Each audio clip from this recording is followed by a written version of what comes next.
G'day, I'm Keppie Coutts and I am teaching the Songwriting Workshop at the Sydney Conservatorium Open Academy. So what is the Songwriting Workshop? The Songwriting Workshop is a continuation of Songwriting 1. The difference with the workshop is that we'll spend a significant portion of every single week actively workshopping your songs, so giving and receiving feedback on projects that will be set every single week.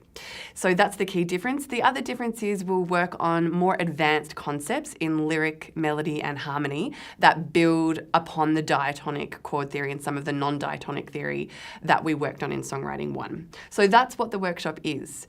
Who is Songwriting Workshop for? So it's for anyone who's completed Songwriting 1, and I look forward to seeing you again.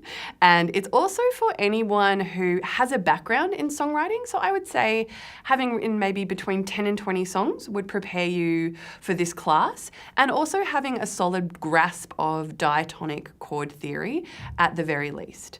If you have any doubts about whether Songwriting Workshop or Songwriting 1 is better for you at this moment, please just contact the Open Academy on the contact details listed on the website.